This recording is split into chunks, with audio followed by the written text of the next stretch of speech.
Persidangan kasus Senturi kembali bergulir Kamis kemarin. Jaksa penuntut umum KPK mendakwa Budi Mulya menyalahgunakan jabatannya serta diduga merugikan negara lebih dari 7 triliun rupiah.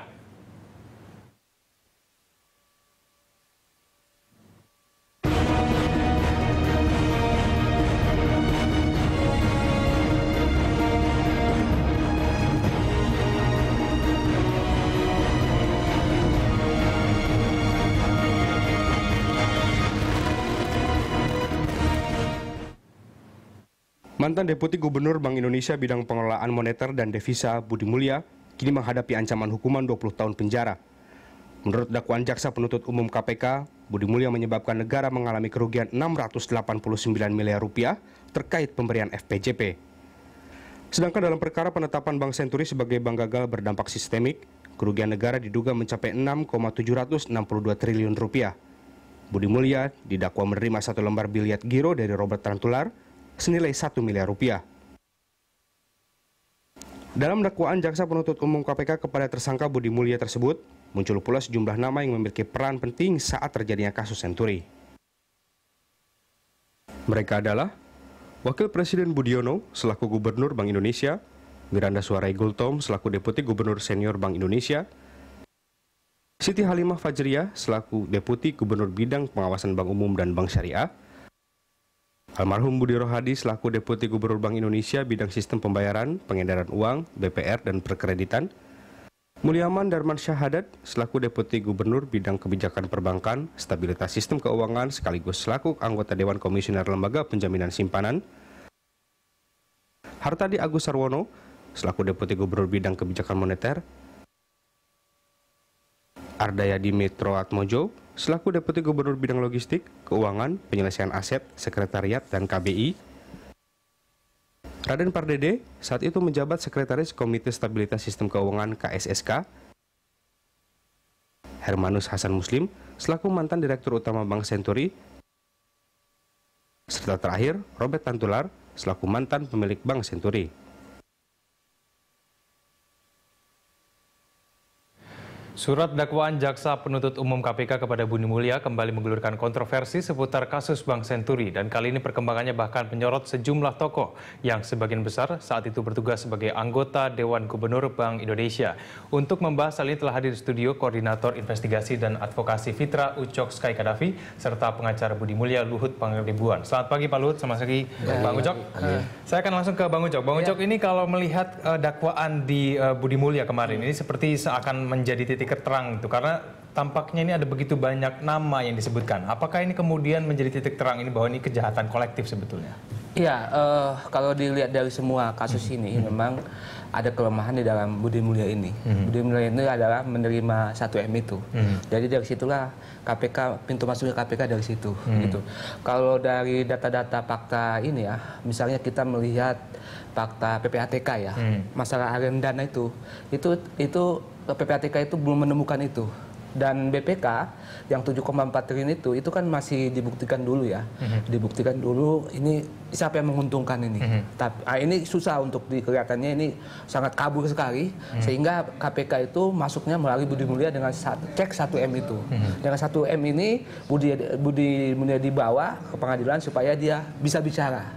Sehingga kalau dia bicara benar-benar ini yang kolektif ini atau korupsi berjamaah ini bisa diangkut semua, bisa gitu. Tapi tergantung Budi Mulya nanti gitu loh. Apakah memang dia mau berkorban diri sendiri atau menyelamatkan teman-temannya atau diri sendiri. Tapi ini dugaan bahwa teman-temannya tadi banyak yang terlibat ini semakin terbuka. Masih gitu ya? terbuka. Ini tergantung di Budi Mulyanya. Tergantung di Budi Mulya. Saya tanyakan langsung ke pengacara Budi Mulya. Pak Luhut Pangribuan, bagaimana catatan Anda terhadap dakwaan kemarin? Memang kecenderungannya memang saya lihat bahwa ini kolektif dan lebih spesifik lagi ini Budiono kan gitu. Sampai ada semacam konten analisis. Nama Budiono ada 65 kali, nama si X ada berapa puluh kali gitu ya. Padahal sebenarnya kita bicarakan sekarang ini adalah Budi Mulya. Jadi apakah Budi Mulya itu melakukan perbuatan melawan hukum atau melakukan penyalahgunaan wewenang dalam pemberian FPJP dan bailout Bank Senturi? Saya katakan begini, yang namanya FPJP, namanya bailout itu ada dalam undang-undang, ada dasarnya.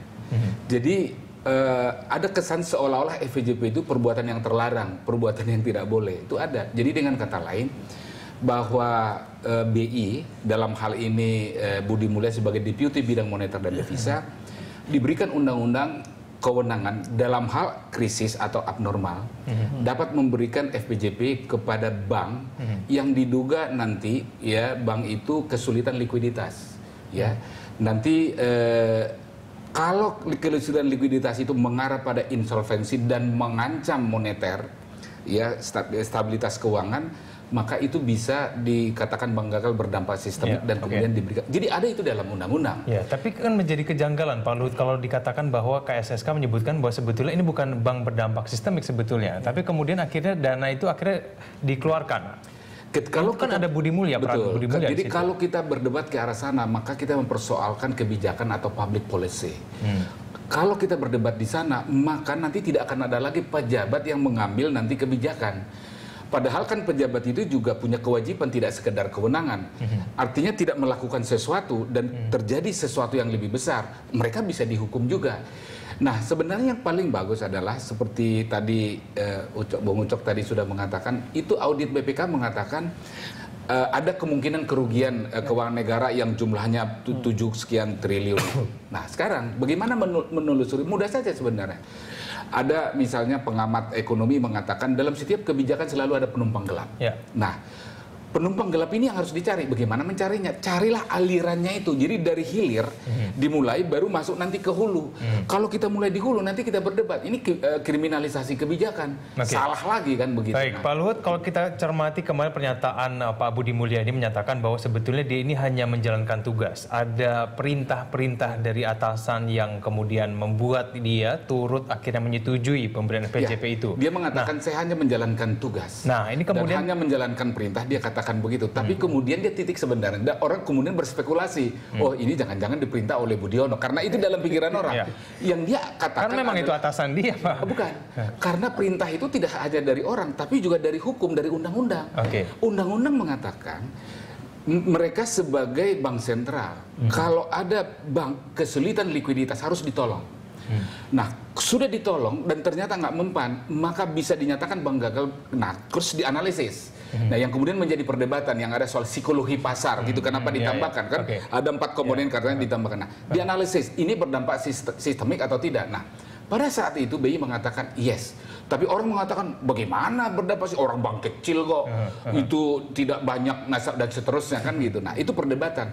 Tapi masalahnya kan waktu itu kan harus cepat. Coba kalau nggak ditolong tiba-tiba mati, nanti kolaps gimana? Sama juga kayak dokter kan gitu. Ini apakah harus dioperasi atau tidak kan gitu karena krisis. Jadi perintah itu dari undang-undang. Pak Luhut, tapi kan kalau kita melihat Pak Budi Mulya ini sebetulnya punya pengalaman yang panjang. Dia cukup handal dalam mengatasi hal ini. Tapi kenapa seakan-akan dia itu terikut gitu loh, mengikuti arus begitu sebetulnya?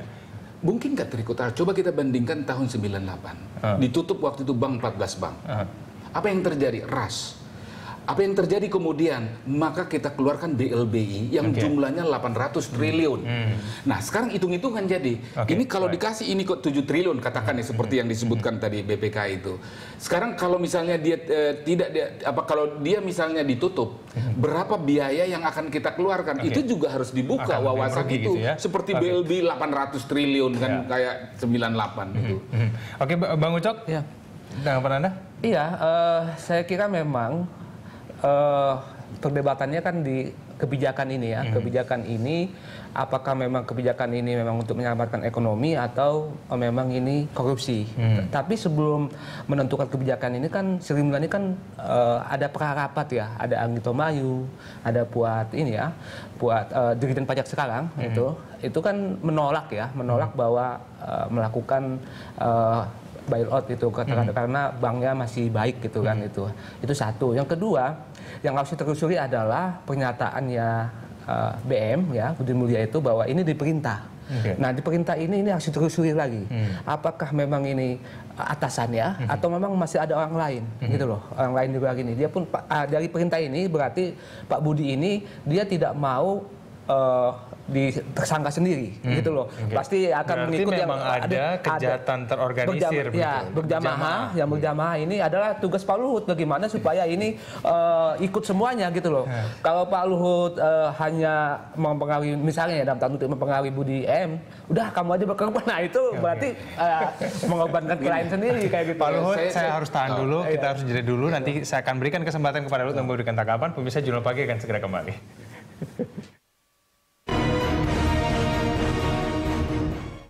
Ya, kembali lagi di Dialog Jurnal Pagi masih mengenai kasus Senturi. Saya kembali ke Pak Luhut. Pak Luhut, klien Anda ini adalah pintu masuk kalau kata tadi Bang Ucok tadi. Bagaimana Pak Luhut? Memang saya juga lagi mencari pintu itu ada di mana ya. Memang pertanyaannya ini apakah kolektif atau tidak. Tadi kan Bung Ucok tadi mengatakan yang rapat sebelum KSK. Memang itu ada rapat besar. Ada tadi Fuad Rahmani, ada Anggito. Jadi memang itu ada kayak brainstorming sebelum itu. Yeah. Jadi kira-kira begini yang kesimpulannya, walaupun rapat itu nggak menyimpulkan masuk ke KSSK kan itu kan, jadi BI, Departemen Keuangan dan Raden Pardede sebagai sekretaris. Jadi misalnya Rujito mengatakan bahwa ada juga dalam dakwaan, dalam keadaan normal ini bank ini nggak perlu ditolong. Karena nggak ada masalah apapun, ya. Karena tadi size-nya kecil, apalagi pasar modal. Pasar modal kan nggak diperdagangkan, itunya sangat diperdagangkan di pasar modal. Jadi betul dari sisi pasar modal nggak betul. Nah, baik Anggito Abimanyu maupun Pak Rujito dalam keadaan normal memang nggak perlu ditolong. Nah, pertanyaannya adalah betul nggak itu waktu itu krisis? Itu kan yang menjadi pertanyaan. Nah, berarti kan itu adalah assessment atau judgement pejabat dalam situasi tertentu. Nah, pertanyaannya apakah itu ranah hukum pidana? Itu menjadi soal. Nah, kalau begitu seperti yang saya katakan tadi, nanti pejabat nggak ada lagi yang mengambil keputusan. Sama seperti sekarang kata penyerapan anggaran kan rendah sekali. Karena mau nggak mengambil keputusan. Nah, nanti bisa berdampak ke arah yang seperti itu karena itu ranah hukum administrasi. Nah, yang bisa bersanksi pidana. Jadi kalau ada misalnya ketika mengambil keputusan dia terima kickback, ada kemudian konflik of interest, itu baru. Nah, itu bisa diproses secara pidana. Memang apa sebetul yang namanya Pak Budi Mulya ini? Kok itu dia ada transaksi 1 miliar dengan Robert Tantular itu? Tapi sebenarnya saya mau ceritakan sedikit mengenai hal itu. Jadi memang ya namanya pejabat kita mungkin selalu ada mau cari tambahan di luar. Waktu itu ada membawa proyek eksekusi tanah kan gitu. Jadi perlu uang itu cepat. Nah, sementara uangnya udah keburu pernah keluar kan gitu. Loh, siapa yang dekat? Nah, rupanya itu. Nah, tiba-tiba terjadi ini. Nah, jadi besar kan kelihatan. Pak Luhut, kalau memang demikian, berarti sebetulnya menurut Pak Budi Mulya ini sebetulnya siapa yang seharusnya ini diperiksa oleh KPK? Kalau yang paling bertanggung jawab? Posisi Budi Mulya adalah pertama, FPJP itu memang mereka berikan dan itu diputuskan dalam rapat Dewan Gubernur atau RDG. Berarti jadi, semua di rapat Dewan Gubernur itu terlibat? Itu bukan putusan pribadi, bukan putusan Gubernur Bank Indonesia Budiono, bukan putusannya Siti Fajriah pengawas bank, bukan putusannya Budi Mulya sebagai Deputi Moneter dan Devisa. Tapi itu di dalam rapat rapat Dewan Gubernur. Jadi urutannya begini, kan ada Perpu nomor 2 tahun 2008 yang untuk mengubah undang-undang tentang BI.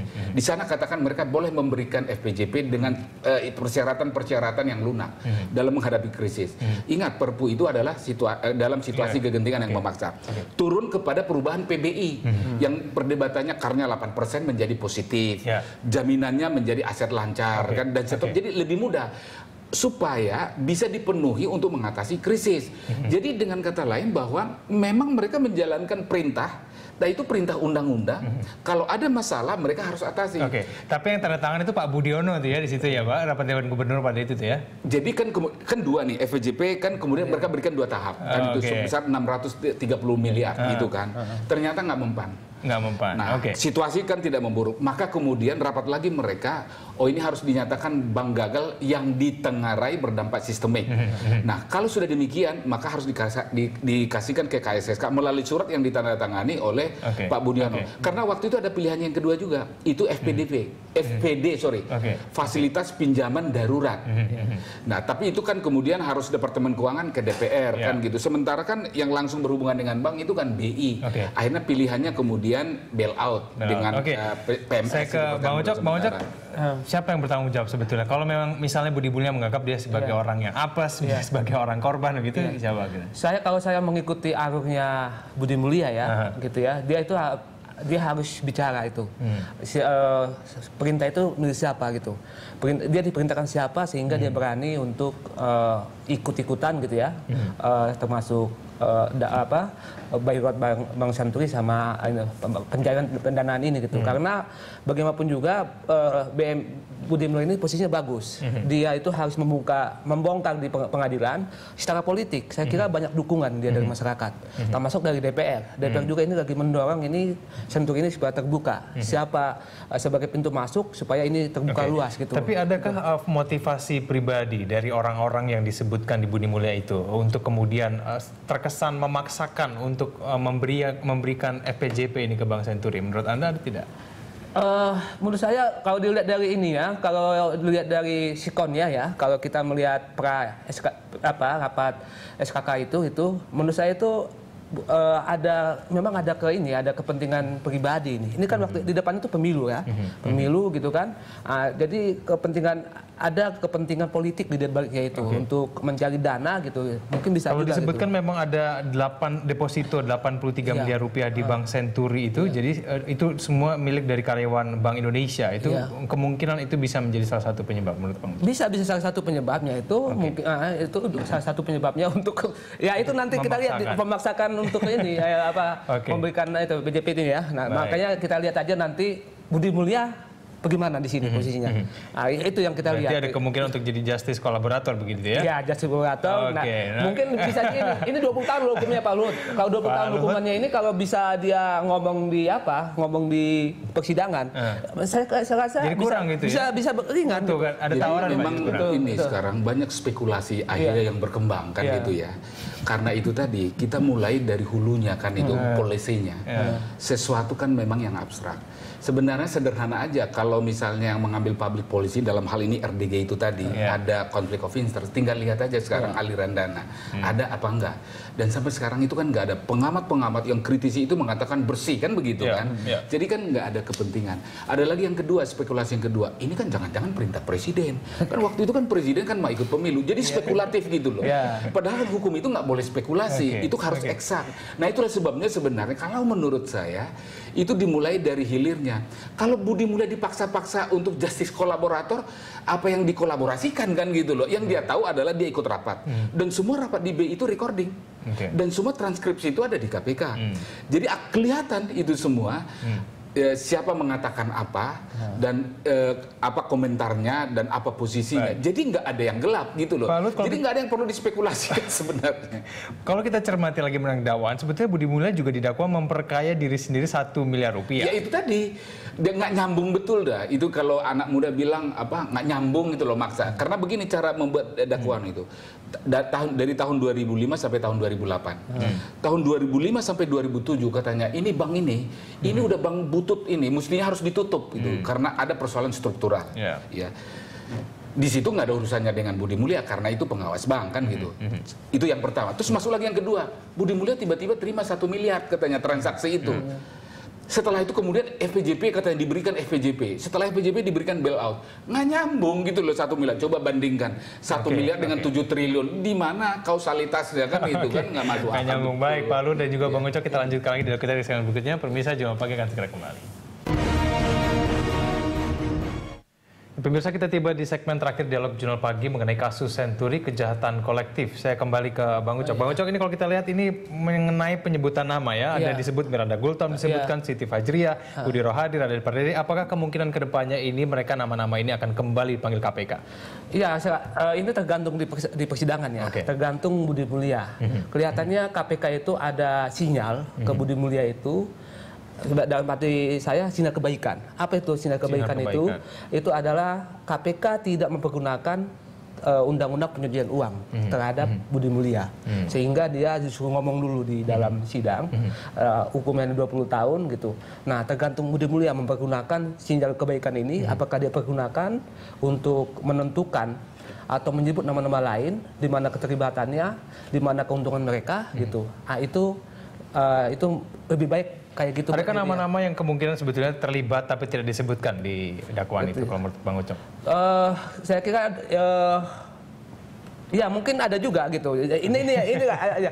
Makanya ada atasan gitu. Atasan Budi Mulya ini siapa gitu? Apakah atasan ini struktural atau memang masih ada di luar itu gitu kan? Ini kan biarpun ini spekulasi, ya itulah tugasnya pengacara untuk mendorong itu untuk siapa itu nama-nama itu dan buktinya mana itu. Bang Ucok ini mengharapkan sinar kebaikan nih kayaknya dari Budi Mulya. Itu pasti, karena kan bagaimanapun advokat itu juga bagian dari penegakan hukum. Jadi kita bukan menutupi kesalahan, tapi hukumlah kesalahan sesuai dengan perbuatannya. Jadi jangan kemudian dipaksakan yang memang bukan porsinya. Jadi misalnya justice kolaborator kan begitu. Itu dia lebih dari itu Budi Mulya. Semua transparan kan gitu. Itu akan dilakukan. Nah, yang kedua yang mungkin yang perlu saya sampaikan adalah kata bersama-sama dalam dakwaan ini kita harus melihat bagaimana presiden, kalau boleh mau saya menyebut itu dalam kasus-kasus yang ada. Ingat dulu kasus Sesi Bank Bali, ada 12 orang yang disebut itu di sana, hanya 4 orang yang diajukan ke pengadilan, padahal di dalam dakwaan itu akan diajukan secara terpisah, dan ternyata kan nggak diajukan juga. Tanpa menyebut nama, justru orang-orang itu kan sekarang masih berkiprah kan gitu. Jadi dengan kata lain, nggak dengan sendirinya, kalau disebut bersama-sama maka mereka pasti diajukan. Ini hukum kan begitu. Karena tergantung pada perbuatannya, tergantung pada kesalahannya kan gitu. Kasus Bank Bali itu karena yang bersama-sama itu tidak kena, itu mungkin dukungan masyarakat waktu itu atau dukungan politik dari DPR itu nggak ada. Sekarang ini besar sekali dukungan publik. Sebenarnya kan begini, kita harus hati-hati. Kalau sampai ada intervensi terhadap hukum, nah itu bahaya. Nah itulah sebabnya menjadi kontroversi kan pemanggilan Budiono ke Timuas. Karena di satu sisi, menurut Undang-Undang DPR, yang dipanggil tidak datang dan tidak ada alasan secara tidak sah bisa dipaksa. Tapi juga di sisi lain dia lupa, Undang-Undang Kehakiman mengatakan kalau sudah diperiksa oleh hukum, kekuasaan kehakiman, nggak boleh intervensi. Sekali diintervensi, itu pidana kan begitu. Nah, dan itu penting ditekankan gitu loh, supaya kita tahu kita ngomong politik atau ngomong hukum kan gitu. Jadi kalau ngomong politik sekarang itu justice kolaborator gitu loh, Budiono 65 kali supaya si Budi Mulya buka-bukaan gitu loh. Padahal sebenarnya itu nggak relevan. Berkaitan dengan nama, ini juga ada nama lain yang mungkin dipertanyakan. Sri Mulyani tidak disebutkan dalam dakwaan, padahal Raden Pardede. Ada disebutkan dong. Artinya namanya kan berapa 30 berapa kali gitu. Tapi tidak ikut bersama-sama. Yang ikut bersama-sama itu Raden Pardede. Yang ikut bersama-sama itu memang itu menjadi buat kita menjadi pertanyaan dari segi konstruksi fakta kan gitu ya. Pengambilan kebijakan ini kan kebijakan itu kan ada dalam BI dan KSSK. Jadi kalau di BI, kalau FPJP itu pengambil kebijakan semua disebut bersama-sama, sementara KSSK-nya tidak. Nah, dari segi teknis hukum memang menjadi satu pertanyaan gitu. Bang Luhut, ini Bang Ucok, ini Sri Mulyani disebutkan tapi tidak disebutkan terlibat. Ya mungkin KPK ini punya tugas lagi memang untuk membuka kasus lain gitu loh. Kasus lain gitu di luar sini gitu loh. Tapi memang makanya KPK ini kedepannya ada 2 tugas ini ya. Bagaimana penuntut umumnya itu bisa bisa membongkar ini dengan namanya ini korupsi berjamaah gitu. Ini tergantung penuntut umum di lapangan di Tipikor. Udah itu nanti baru ada keanehan itu masalah penyebutan Sri Mulyani mungkin bisa dibuka kasus lain atau apa gitu itu. Itu tugas KPK untuk itu gitu. Baik, Pak Luhut, lalu kemudian ini kedepannya KPK menurut Anda ini harus mulai penyidikan itu dari hilir ini seperti apa? Ya, jadi menurut saya harusnya dihilir supaya tidak ada satu korban, artinya kerusakan-kerusakan yang tidak perlu gitu. Nanti kalau tidak bisa mengambil polisi nanti rusak lagi. Ini sebagai ilustrasi. Polisi setiap hari atau penyidik mengambil satu diskresi untuk menahan orang. Kan selalu dimulai dengan saya khawatir maka saya tahan itu orang kan gitu. Padahal kan kekhawatiran melarikan diri, mengulangi tindak pidana, menghilangkan barang bukti. Padahal semuanya sudah ada tapi ditahan juga kan gitu. Nah kalau itu diterapkan secara itu nanti ditangkapin aja semua itu penyidik-penyidik yang nahan orang itu. Jadi maksud saya jangan di hulunya, di hilirnya saja. Seperti teori kawan saya itu yang mengatakan ekonomi itu selalu ada penumpang gelap. Cari penumpang gelapnya. Nah, jadi dari hilir. Ini bukannya ini dimaksimalisasi, tapi langsung pikirannya Budiono gitu loh. Budiono. Saya nggak mengatakan Budiono pasti bersih, tapi cara berpikir hukumnya, penegakan hukumnya itu menurut saya keliru kan gitu loh. Sampai mengintervensi lagi proses hukum dan itu bahaya. Oke, kesempatan terakhir saya kasih ke Bang Ucok bagaimana Bang? Kalau Pak Luhut kalau dari hilir itu biasanya mana KPK tuh dapat ikan teri biasanya. Makanya dia profesionalitasnya dong. Profesionalitasnya bagaimana mendapat pausnya kan gitu. Makanya dia mulai dari kebijakan itu yang dia yang dia fokuskan gitu. Karena kebijakan ini memang betul-betul dianggap kebijakan korupsi, makanya berjamaah lagi kan. Makanya dia fokusnya di sana. Nanti saya mau ingatkan satu, jadi jangan shortcut, bahaya loh. Dan kan kalau misalnya dari hilir katanya ikan teri, karena takut ikan teri langsung aja ke atas, nah, itu shortcut bahaya loh. Oke, baik, terima kasih Pak Luhut atas informasi. Terima kasih Bang Ucok telah bersama kami di Jurnal Pagi. Selamat pagi Bang Luhut. Thank you, Bung Ita.